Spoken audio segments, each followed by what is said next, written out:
Hey, how's it going, everybody? This is Rob-Wan Kenobi, and I am very honored and privileged to bring you my NXT Takeover Brooklyn review.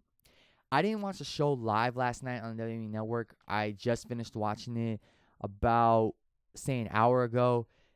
And I gotta say, guys, this was just another really damn good wrestling show from NXT. Once again, NXT delivers. And I've said this before. I think NXT Takeover Rival in February was the best NXT Takeover show so far.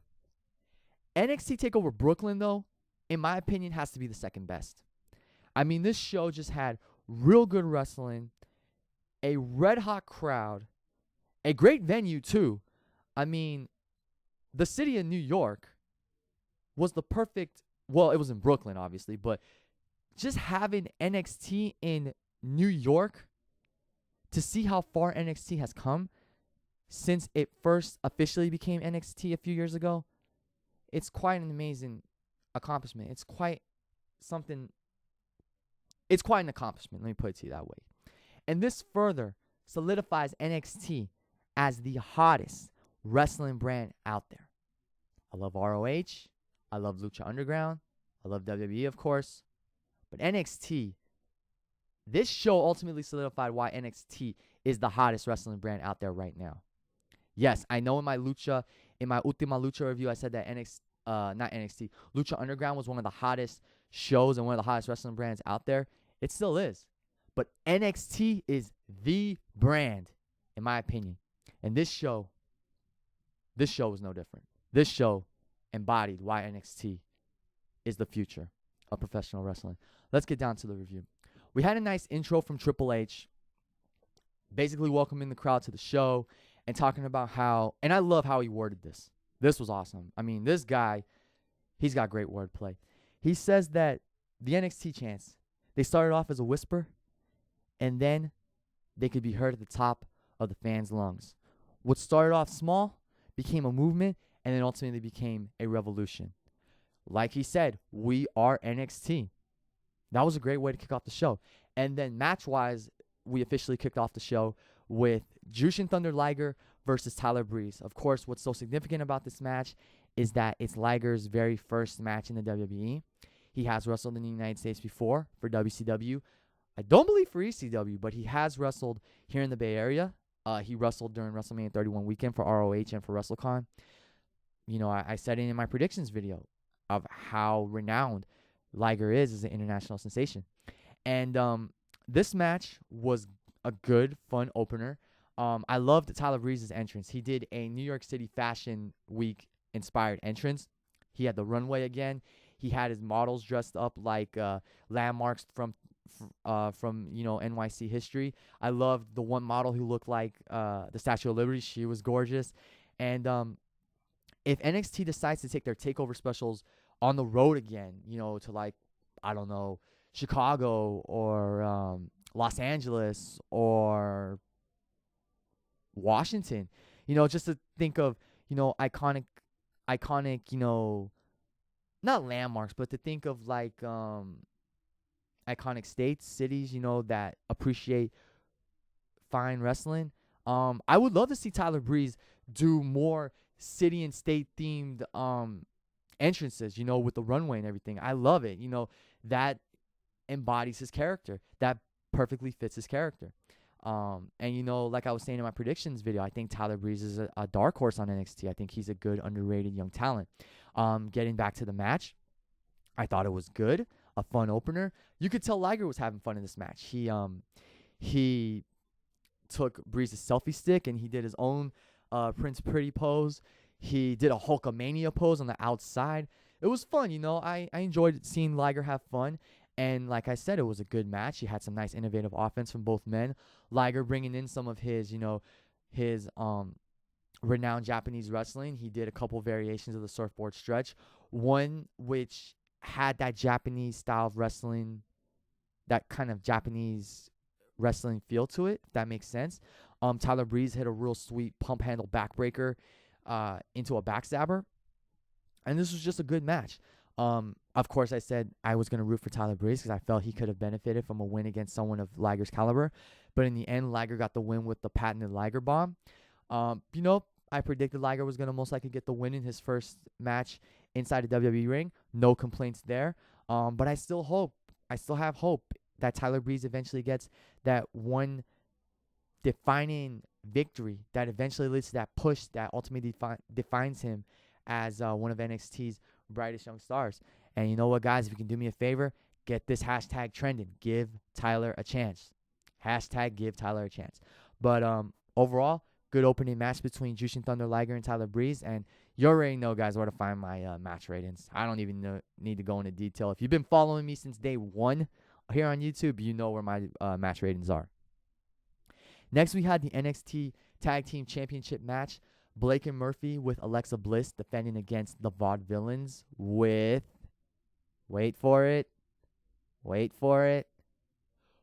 Blue Pants. Da, da, da, da. Blue Pants, like was rumored, came out to aid the Vaudevillains in defeating Blake and Murphy and neutralizing Alexa Bliss.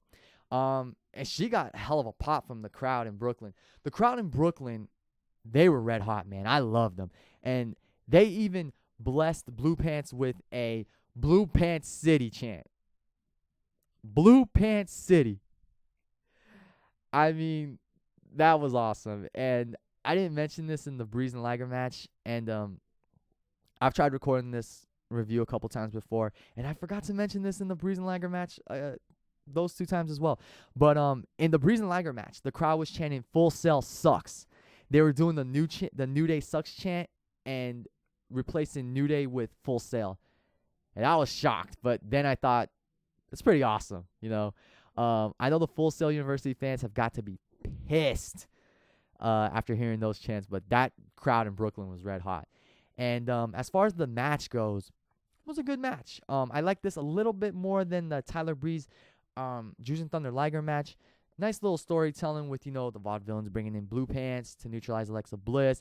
And Alexa Bliss, again, being her little heelish self, little, mini Trish Stratus, so to speak, mocking the Vaudevillains again. She was about to slap them before the match started until they ultimately revealed that Blue Pants was their enforcer, so to speak.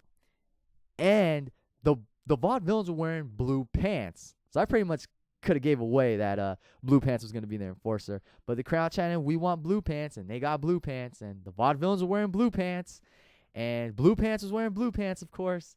So now I wonder, is Blue Pants the female Vaudevillain? Is she like their valet now? Or was this just a one-time thing? I don't know, but like getting back to the match, good match. Nice offense from Blake and Murphy. They hit this pretty sick like pop-up reverse 3D. Like picture the 3D, but you're doing like a reverse 3D. You throw the guy up in the air and you do a neck breaker. Picture it like that. Nice offense from the champs. And then Blue Pants did her thing. She neutralized Alexa Bliss. She slapped her.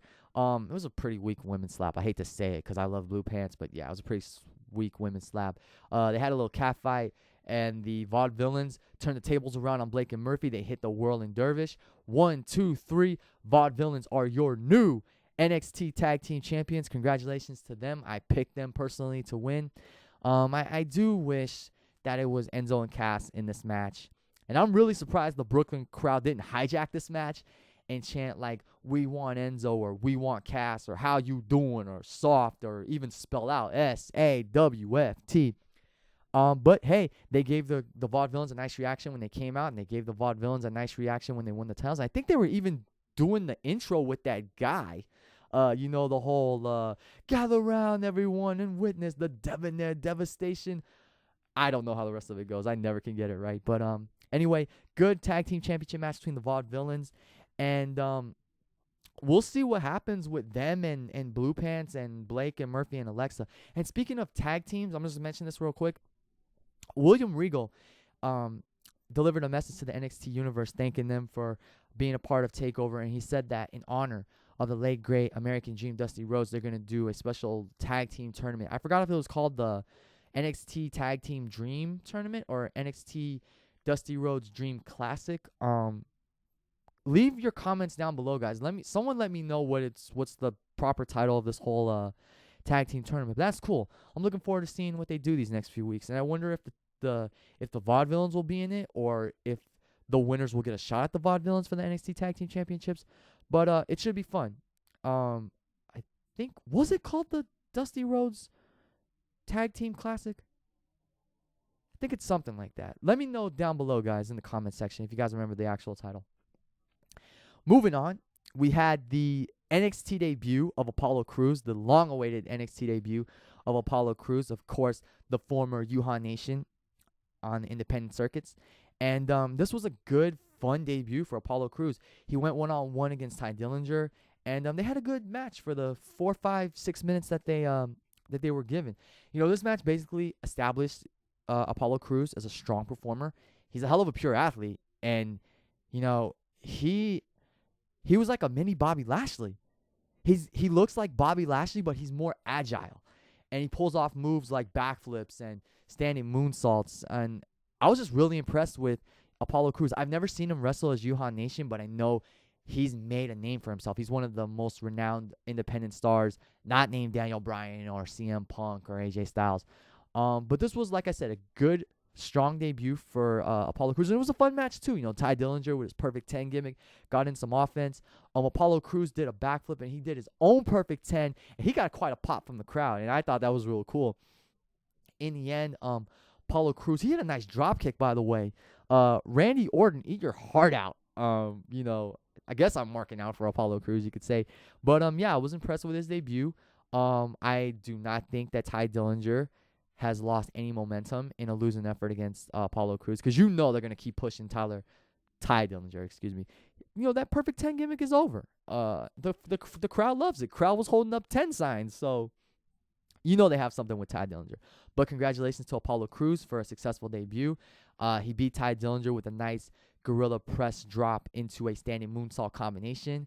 And I don't know about you guys, but I sort of had like flashbacks to the Ultimate Warrior when I saw Crews perform that gorilla press. I don't know if he does that in honor of the Ultimate Warrior or if that was one of his moves in PWG and on independent circuits, but I like that. I like that gorilla press into a standing moonsault. If that's his finisher in NXT, I'm totally fine with it. So I'm definitely looking forward to seeing what Apollo does on NXT, and I hope eventually that he can win the NXT championship and become the brand's first African-American NXT champion, and then eventually move on to the main roster and, you know, if pushed and built right, wins the WWE World Heavyweight Championship and becomes the company's first African-American WWE World Heavyweight Champion in years. Because Rock's been champion before, but many people recognize him for his Samoan heritage, you know, the Samoan dynasty. But he is half African-American. His father's, you know, Rocky Johnson is African-American. So we'll see what happens. But that was a fun, strong debut for Apollo Crews. Next, we had Samoa Joe versus Baron Corbin, and this was a damn good, hard-hitting match between these two. It's just like I thought it was going to be, and it didn't have to be a 5-star wrestling classic. I mean, Samoa Joe has had classic wrestling matches in the past with guys like Kurt Angle and AJ Styles, but with this match and the style of opponent he's going up against, you know, with Baron Corbin, it's a good, hard-hitting match. And I talk about Yuhan Nation, Apollo Crews, however you want to refer to him. I talk about him, how agile he is. Samoa Joe, for a guy of his frame and his physique, he's quite agile as well. Some of those kicks he was hitting Baron Corbin with, those jumping kicks, man, those are a thing of beauty. And he was throwing Baron Corbin around the ring side area like Baron was a ragdoll. No one's manhandled Baron Corbin like that. So, Baron Corbin definitely had his best match so far in NXT with Samoa Joe. He held his own. He hit some nice moves like a winds of change, and he hit a Baldo bomb, you know, that two-handed choke slam. But then Samoa Joe, this guy, this is something right here. He counters the kick out into a Colchina Colgi clutch. Is that how you say it, guys? That rear naked choke submission hold he uses. Leave it. I can never pronounce this move, so please leave the name of that move down below in the comment section, guys. I can never pronounce it right. But anyway, Joe slapped on his patented submission, And it looked like Baron Corbin might actually put up a fight and might actually get to the ropes to break the hold. But no, that wasn't the case. Joe choked him out, like I predicted. But overall, a good match, and kudos to Baron Corbin for holding his own against a veteran of Samoa Joe's caliber. So we just have to see where Baron Corbin goes from here. If pushed and built right, and he goes out there and has matches like he did against Joe, he can be a good big man, one of NXT's best big men. And I think we're starting to finally see what Samoa Joe is not made of. We know what Joe's made of. We're starting to finally see what Samoa Joe is capable of in NXT. He has had matches against other guys, enhancement talent, and he's beaten them, strongly. But this was an example of what Joe is really capable of against the top guys in NXT. So we'll see what happens with both guys from there. But Samoa Joe choked. You know what? The crowd chants Joe's gonna kill you. I might start a Joe's gonna choke you, Joe's gonna choke you chant, or Joe choked you out. I don't know, guys. I still have some energy from NXT Takeover Brooklyn, as you can tell. But yeah, guys, damn good hard-hitting match between Baron Corbin and Samoa Joe. So now, guys, we get to the double main event. First up, the first half of this double main event, NXT Women's Championship match, the champion Sasha Banks versus the challenger Bayley. Before this match kicked off, Stephanie McMahon came out, and Stephanie McMahon, I'm going to borrow a line from JBL. Mrs. McMahon looked very lovely last night at TakeOver. She wore this real nice white dress with black straps, and I guess it was to go with the NXT TakeOver feel, because the whole show was presented not in black and white, but like the ring post and everything, the stage, the logo, it was in black and white. So Steph was wearing this real nice short white dress with black straps. She came out to talk about the Divas Revolution and how that ultimately began with women like Sasha Banks and Bayley.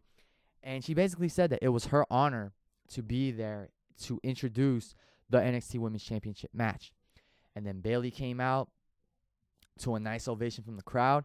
She was wearing polka dots in honor of the late, great American Dream, Dusty Rhodes. And then Sasha Banks, like a boss, entered the arena in an Escalade with personal security. I mean, that was freaking awesome. That made me love Sasha Banks even more.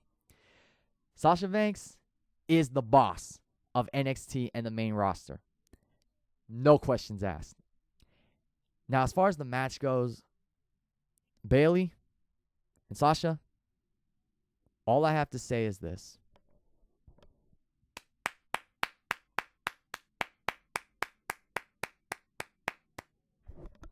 You two women delivered an amazing, career-defining women's wrestling match. And I'm so proud of both of you women. Congratulations. You deserve all the admiration and respect from true wrestling fans. You two women put on an incredible women's wrestling match. These two women went out there and defined women's wrestling, and they ultimately proved why the women's division on NXT is revolutionizing wrestling, and why this Divas Revolution is making noise, and why it's all about making a change. Bayley and Sasha Banks, for about 20 minutes, went out there and delivered just an incredible women's championship match. I loved it from start to finish. Bayley went out there. She trapped Sasha in the corner upside down early, hit this nice innovative springboard elbow drop. And then Sasha Banks showed a mean streak like I've never seen from her. She basically targeted Bayley's right hand because, of course, she fractured her right hand not too long ago.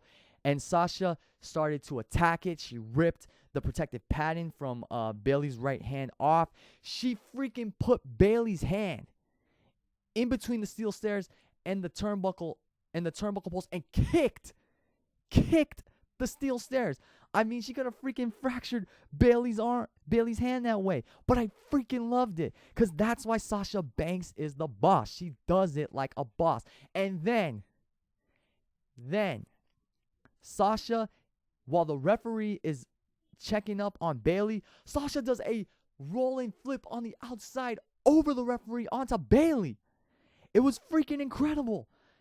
Sasha Banks took her career, in my opinion, to a whole new level with this performance tonight. I mean, these two women just went out there and put on an incredible women's wrestling match. And Bayley, you know, the whole story of Bayley, the underdog. She's had highs and lows. She's hit roadblocks, unfortunately, on her road to the NXT Women's Championship. She's been told she doesn't fit with the NXT Divas. She's been told she'll never make it, this and that. It ultimately had an incredible payoff. It led to this one match, and Bayley really, really went out there and had a career-defining performance. I mean, she hit Sasha with a unique Bayley to belly. It's called Bayley to belly, right? Yeah. I mean, she grabbed Sasha by the feet. She flipped her up, caught her, boom, Bayley to belly. I didn't think it was over that early, but that was really still cool to see. I mean, Bayley took a nasty bump in this match. She took a nasty bump trying to perform a Hurricane Rana, and it looked like she landed on her neck badly. And I was concerned. You know, I put my hand over my mouth, like, just in shock, because I was concerned that maybe Bayley might have fractured her neck or something like that. But she was still alive and well in that match. I could, you know, obviously by how she performed in the final moments of the match. I mean, these women went at it. Sasha got her in the bank statement and was kicking Bayley's right hand to try to not only prevent her from getting the ropes, but to further do damage. And then Bayley reverses it into a bank statement of her own. It was just incredible back and forth action. These women sold a show, no doubt. I said this match was going to be incredible, and I said I would not be surprised if it ended up being the match of the night. And hey, it was the match of the night. This stole the show, no doubt. You know, it was just an incredible, incredible match. And in the end, Bayley hits this freaking amazing reverse Hurricane Rana that plants Sasha on her face.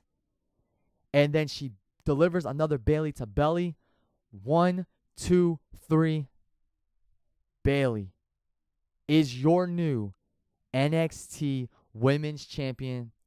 I mean, what a fitting ending to a fitting story. I mean, Bayley's been the underdog since day one. She proved that she could be NXT Women's Champion last year. And this year, she realized her dream. That was just an incredible match. Sasha, Bayley, thank you again for an incredible, incredible Women's Championship match. You women are the reason why the Divas Revolution that started in NXT has become what it is today. You're the reason why women's wrestling has been revolutionized. That was just an incredible match. And then you had an emotional post-match celebration with Charlotte and Becky Lynch coming out and hugging Bayley, congratulating her on her victory. And then Charlotte helped pull Sasha up to her feet. And Sasha and Bayley hugged one another. And then all four women hugged one another. And you couldn't end this match, this moment, on any better note than with all four horsewomen celebrating in that ring. That was quite an emotional moment. And that was a beautiful moment. And to me, that is quite a defining moment for women's wrestling. That's what I want to see with the main roster. You know, I want to see the Bella Twins and Alicia Fox and Paige and Naomi and Tamina have standout women's wrestling matches like that. And the NXT Divas have been doing their thing for quite a while now. And this, to me, this was a defining moment in the NXT Divas Revolution for the four horsewomen to come together and celebrate the passing of the torch, so to speak. You know, Sasha and Charlotte and Becky are going to go on to do big things with the main roster. And Bayley now is the main leader. She is the top diva on NXT.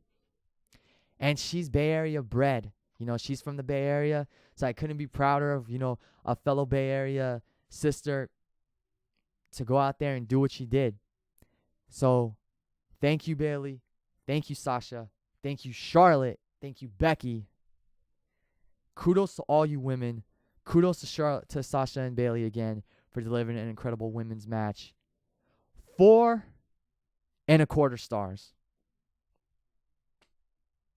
4.25, you guys. And it's fitting that it deserves at least 4 stars because those 4 women are the 4 horsewomen. Thank you, Becky. Thank you, Sasha. Thank you, Bayley. Thank you, Charlotte. And finally, guys, we get to the main event. The NXT Championship ladder match. The champion Finn Bálor, the demon Finn Bálor, versus Kevin Owens. This had a lot to live up to, especially when you consider the incredible match Bayley and Sasha put on for the NXT Women's Championship. So Kevin Owens and Finn Bálor had a lot to live up to. This match didn't surpass their Beast in the East encounter, and obviously it didn't surpass their the NXT Women's Championship match. But this was still a great ladder match. And this was a unique ladder match in the sense that they didn't do a lot of high spots off the ladder or with the ladder. This was mainly a fight. And Kevin Owens was taking advantage of the fact there was no disqualifications, no countouts. It was basically him, Finn Bálor, and a ladder. That was it. The only way to win, obviously, ascend to the top of the ladder and retrieve the championship. I mean, Kevin Owens was beating Finn Bálor down on the outside. He even picked up a piece of the NXT announce table and he threw it at Finn Bálor. And before that, he threw Finn Bálor over the freaking announce table. I mean, remember what I said in my prediction video? I predicted that Kevin Owens was going to do whatever he had to do to win the NXT Championship because of the way he was saying, I need the NXT Championship. Reminding me of Stone Cold Steve Austin in the days leading to WrestleMania 17. How he needed to be the World Wrestling Federation champion. And Owens got quite a pop from the crowd in New York City. I mean, he was fired up. He was fired up. He said something along the lines of, I was sitting in the crowd watching a WWE pay-per-view, and now I'm in the main event. I mean, yes, you were in the main event, Mr. Owens, and you have come quite a long way since your indie days with ROH, and I believe you wrestled for PWG as well. But anyway, getting back to the ladder match, this was a great ladder match. You know, there were some nice spots with the ladder, but what I liked about it was how it was not a traditional ladder match and how there was like all these high spots off the ladder. There was good fighting, good brawling. You know, Finn Bálor got powerbombed on the ring apron. So it was basically him just trying to survive Kevin Owens' onslaught, because Kevin Owens was going to do whatever he had to do to not only dismantle and pretty much obliterate Finn Bálor, but ensure that he wins the NXT championship. You know, did he do the... Owens teased like he was going to do a cannonball on the ladder because he had like Bálor propped up against the ring apron with the ladder on top of him, and it looked like he was going to do a cannonball, but then he just stopped, and I was like, oh, boo, I wanted to see the cannonball, you know what I'm saying? But nice action from these two guys, and the crowd was chanting, ole, ole, ole, ole, Sami Zayn chant, obviously, and Kevin Owens was mocking Sami Zayn's injured shoulder, but then Byron Saxton goes on to say, you know, how disrespectful is that he's mocking Finn Bálor? He was not mocking Finn Bálor, you idiot. He was mocking Sami Zayn. I like Byron Saxton, but Saxton got it wrong. Owens was mocking Zayn, not Bálor. So he got me thinking that he was mocking Bálor. Owens was mocking Zayn, not Finn Bálor. But anyway, you had the 6th spot going towards the end. Oh, and speaking of the end, you know what was unique was that none of these guys tried to climb the ladder early on in the match. It wasn't until the end of the match that they started climbing the ladder to try and retrieve the championship. And Owens tried to go for that like fisherman suplex driver from the top of the ladder onto the floor because he had a ladder set up behind the other ladder that the two of them were climbing on. And Bálor ended up countering. He ended up countering and knocking Owens off the ladder onto the other ladder, and Owens' head bounced off that ladder that was positioned on the in between the ladder that was set up and the turnbuckle. That was a crazy bump. And then Bálor performing a super coup de grace from the top of the ladder onto Kevin Owens, retrieving the NXT championship to retain the championship and to ultimately win the ladder match. This was a great ladder match between these guys. It wasn't better than their match at the Beast in the East, and obviously this didn't surpass the NXT Women's Championship match, prior, but this was still a great ladder match. Kevin Owens is a hell of a performer. Finn Balor's a hell of a performer. And Bálor had a unique entrance, too. I always like to bring up the unique entrances when something stands out about them. So I see this guy, I see the Demon, because obviously Bálor was the Demon in this match, crawl out onto the stage, and I was thinking it was Bálor. Then I see another demon from the other side of the stage crawl out, and I'm thinking, okay, that's not Bálor. This is like an army of demons, and that's basically what it was. And then, of course, Bálor rose, and how he had the NXT Championship on the floor, and how he grabbed it was pretty sick. But getting back to the match, like I said, great ladder match between these guys. Not the greatest ladder match, not one of the greatest of all time, but still a great ladder match between these two. Kudos to Kevin Owens and Finn Bálor for putting on a unique ladder match, especially with what they had to follow, the NXT Women's Championship match. I mean, I could be talking about that match forever, but that NXT Women's Championship match is just incredible. I freaking loved it. And this ladder match between Owens and Bálor was great. And now, of course, we'll see what happens between Owens and Bálor. Will Owens get one more match, like a send-off match, a loser leaves NXT match for the championship, like what they did with Vaudevillains? We'll see. But overall, guys, I thought that NXT Takeover Brooklyn was just a real good show from start to finish. 8 out of 10. I loved this show. This was just a real fun show, man. And the double main event delivered. Especially that NXT Women's Championship match. I can't help but say it, but thank you, Sasha, and thank you, Bayley, for an incredible women's match. And thank you, Sasha, Bayley, Becky, and Charlotte for what you ladies have done on NXT and for this Divas Revolution. I wish all you ladies the best. Kudos to you. So that's it, guys. That is my review. As always, like, subscribe, and leave your comments down below. Tell me what you thought of the show. As far as a SummerSlam review, I don't know if I'll be doing that tonight. I might end up doing that tomorrow. But yeah, I know I didn't do a SummerSlam predictions video, and obviously there's no point in doing so. But I may do a SummerSlam. Well, I want to do a SummerSlam pay-per-view review. I just don't know if I want to do it tonight or tomorrow. But you will eventually get a SummerSlam review. I'll put it to you that way. So, as always, guys, thank you all for listening. Thank you all for watching. Please continue to subscribe to my channel, and please continue to support my channel. And get that hashtag trending that I was telling you guys about. Give Tyler a chance. So, until then, guys, have a nice day. I'll see you all down the road, and I'll see you all later.